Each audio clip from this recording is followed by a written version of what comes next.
ഈ ഒരു new season തുടങ്ങുന്ന സമയത്തുള്ള ഇതിന്റെ ഒരു എക്സ്പെക്ടേഷൻ ഞാൻ പറഞ്ഞു തരട്ടെ. മോഹൻകുമാർ സൂപ്പർ ജയൻസിനെതിരെ എന്തായാലും പൊട്ടും. First match of the season വലിയ പ്രതീക്ഷയൊന്നും ഉണ്ടായിരുന്നില്ല. Second match versus Mumbai city. Mumbai പഴയ മുംബൈ ഒന്നും അല്ലെങ്കിലും KBFC പഴയ KBFC ആയതുകൊണ്ട് തന്നെ അതിലും വലിയ പ്രതീക്ഷ ഒന്നും ഇല്ലേനോ. But the third match I league എന്ന് പ്രൊമോട്ടഡ് ആയി വന്നിട്ടുള്ള ഇന്റർ കാശിക്കെതിരെയെങ്കിലും നമുക്ക് ജയിക്കാൻ കഴിയുന്നുള്ള ഒരു ശുഭപ്രതീക്ഷ 100% വിജയം എന്റെ മൈൻഡിൽ ഉണ്ടേനു. ഇതെല്ലാം സീസൺ തുടങ്ങുന്നതിന് മുന്നുള്ള പ്രതീക്ഷകളാണ് കേട്ടോ. സീസൺ തുടങ്ങി നമ്മളെ 2 മാച്ചസ് കണ്ടു, ഇന്റർ കാശിയുടെ റിസൾട്ട്സ് കണ്ടു. 3 പോയിന്റ് എന്നുള്ളത് അറ്റ്ലീസ്റ്റ് ഇറ്റങ്ങൾക്കെതിരെ ഒരു ഡ്രോയെങ്കിലും കിട്ടി.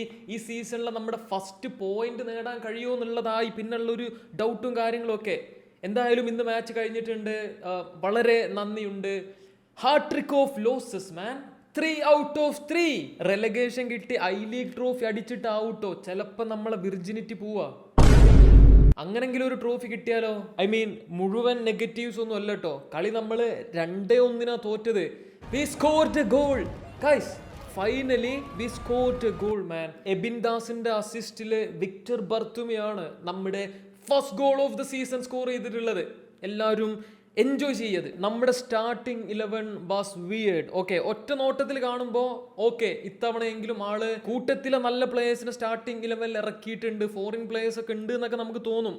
പക്ഷേ 5 ബാക്ക് അല്ലെങ്കിൽ ആ ഒരു 3 ബാക്ക് സിസ്റ്റത്തിൽ കളിക്കുമ്പോൾ മര്യാദക്ക് കളിക്കണ ബികാഷ് സിങ്ങിനെ കയറ്റിയിട്ട് ഒരു ഫോറിൻ സെൻട്രൽ ഡിഫൻഡറെ പോലെ കളിപ്പിക്കുക, ഒരു മിഡ്ഫീൽഡറെ. അപ്പൊ അറ്റാക്കിന് കളിക്കാൻ കുറച്ചെങ്കിലും ഒരു ക്രിയേറ്റിവിറ്റി ഉള്ള ആ ഒരു ഫോറിൻ പ്ലെയർ നമ്മുടെ മർലോണിന് കളിക്കാൻ പറ്റൂല. ഇങ്ങനെ എന്തൊക്കെയൊക്കെ കാണിച്ചിട്ടുണ്ട്. എനിവേ, മാച്ചിന്റെ ഫസ്റ്റ് 30 മിനിറ്റ്സ് ഒക്കെ 2 ടീമും ഒരു ടെസ്റ്റിംഗ് പീരീഡിലുള്ള പോലെ പരസ്പരം മനസ്സിലാക്കിയതിന് ശേഷം കളിക്കാന്നൊക്കെ പറയില്ലേ, അതേപോലെ സേഫ് ആക്കിയിട്ടുള്ള ഒരു സ്റ്റൈൽ ഓഫ് ഫുട്ബോൾ കളിച്ചു. അതിനിടയിൽ കൂടെ 11-ാം നമ്പർ, അവന്റെ പേര് കുറച്ച് ബുദ്ധിമുട്ടാ, കണ്ണി കണ്ടു ഒരു ആംഗിളിൽ നിന്ന് വെറുതെ ഒരു ഷോട്ട് അടിച്ചു. അത് കേറി മാങ്ങാ തൊലി. അത് ഭാഗ്യമില്ലായ്മ എന്ന് തന്നെ പറയാൻ പറ്റുള്ളൂ കേട്ടോ. ആ ഒരു ആംഗിളിൽ നിന്നൊന്നും സ്കോർ ആവുന്ന ആരും പ്രതീക്ഷിക്കൂല. പറഞ്ഞിട്ട് കാര്യമില്ല. ഫസ്റ്റ് ഹാഫിന്റെ എൻഡിലായിട്ട് നമുക്ക് ഒരു ക്ലിയർ ചാൻസ് കിട്ടിയതാ. നവോച്ചന്റെ ആ ഒരു കട്ട് ബാക്കില് ഒരു കറക്റ്റ് പൊസിഷനിലൊക്കെ വന്നു. പക്ഷേ ഹി സ്കൈഡ് ഇറ്റ്. ഓക്കെ, കറക്റ്റ് അങ്ങോട്ട് കണക്ട് ചെയ്യാൻ പറ്റിയില്ല ബോളിന്. പിന്നെന്താണെന്നറിയോ, ഈ മാച്ച് നമ്മൾ തോറ്റത് കോച്ചിന്റെ പ്രശ്നം കൊണ്ടാണെന്നൊന്നും എനിക്ക് തോന്നുന്നില്ല. കാരണം ഭാഗ്യം കൊണ്ട് വരെ നമുക്ക് ഇഷ്ടം പോലെ ചാൻസസ് കിട്ടിയതാ. കാരണം അവരുടെ കീപ്പർ ക്രോസ് കളക്ട് ചെയ്യാൻ വന്നിട്ട് നമ്മുടെ പ്ലേയേഴ്സിന്റെ മുന്നിക്ക് 2 വട്ടം ഇട്ട് കൊടുത്ത്. ഒന്ന് എബിൻ ദാസിന്റെ മുന്നിക്കും ഒന്ന് ബർത്തമ്യൂവിന്റെ മുന്നിക്കും. നമ്മൾ ആ ചാൻസ് ഒന്നും യൂസ് ആക്കിയില്ല. അതുപോലെ അജിസലിന് ഒരു നല്ല ഓപ്പർച്യൂണിറ്റി കിട്ടി. കെവിൻ യോക്ക് ഇടയ്ക്കിടയ്ക്ക് ഓരോ ക്രോസും എന്തൊക്കെയൊക്കെ ആളാ വിങ്ങിൽ ഇങ്ങനെ ചെയ്യാനൊക്കെ നോക്കുന്നുണ്ടായിരുന്നു.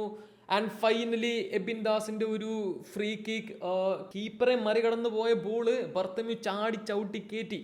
അങ്ങനെ നമ്മളെ ഈ ഒരു സീസണിലെ ഫസ്റ്റ് ഗോൾ വന്നു. അതിനിടയിൽ ഇന്റർകാശി ഒരു കിഡിലൻ പ്ലേയില് അവരെ സെക്കൻഡ് ഗോളൊക്കെ അടിച്ചിട്ടുണ്ടായിരുന്നു.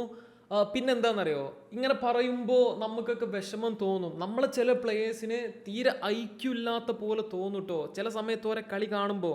അത് ഞാൻ ആരാണ് എങ്ങനെയാണ് എന്നൊന്നും പറയണില്ല. ഓരോക്കെ നമ്മളെക്കാളും അടിപൊളി ഫുട്ബോളേഴ്സ് ആണ്. അതുകൊണ്ടാണ് ഓരോ ISL കളിക്കണ്ടും നമ്മൾ TV കാണുന്നുണ്ടും. പക്ഷേ അത്രക്കും കളിക്കാൻ അറിയുന്ന ആൾക്കാർ ഇങ്ങനത്തെ സില്ലി ആയിട്ടുള്ള ചില കാര്യങ്ങളൊക്കെ ചെയ്യണത് കാണുമ്പോൾ വിഷമുണ്ട്. അതുകൊണ്ട് പറയാം, ഒന്ന് കുറച്ച് അന്തം ബുദ്ധി ഉപയോഗിച്ച് കളിക്കി. സ്ക്രീനിൽ കണ്ട് ഡയലോഗ് അടിക്കാൻ എളുപ്പമാണെന്ന് എനിക്കറിയാം. എനിക്ക് ഈ പ്ലേയേഴ്സിനെ കുറ്റം പറയുന്നത് അത്ര താല്പര്യമുള്ള സംഭവം എന്നല്ല. പക്ഷെ ഒന്നുമില്ല, ഓക്കെ, നിങ്ങൾ മര്യാദക്ക് കളിക്കി, പറയിപ്പിക്കല്ലേ. ആ കണ്ടോ, അത്രയും സപ്പോർട്ട് ഉണ്ട് കേരളത്തിൽ അല്ലെങ്കിൽ ഇന്ത്യയിലെ ഏറ്റവും ബെസ്റ്റ് ഫാൻസ് ആണെന്ന് പറയുന്ന മഞ്ഞപ്പടല്ല, സോറി, കേരള ബ്ലാസ്റ്റേഴ്സിന്റെ ഫാൻസ് ഇല്ലേ, ഓർക്ക് വരെ ഇപ്പൊ പേര് ദോഷ. കാരണം കളി കാണാൻ തോന്നണ്ടേ, സ്റ്റേഡിയത്തിലൊക്കെ പോയി സപ്പോർട്ട് ചെയ്യുന്നതിന് ഒരു കാര്യം വേണ്ടേ, മാനേജ്മെന്റിന് ഒരു ഡെഡിക്കേഷനോ അല്ലെങ്കിൽ ഫാൻസിനോട് ഒരു ലോയൽറ്റി ഇല്ല. കളിക്കാർ വേണ്ട പോലെ കളിക്കണോ, ഫാൻസ് മാത്രം ലോയൽറ്റി കാണിച്ചിട്ട് എന്തിനാ?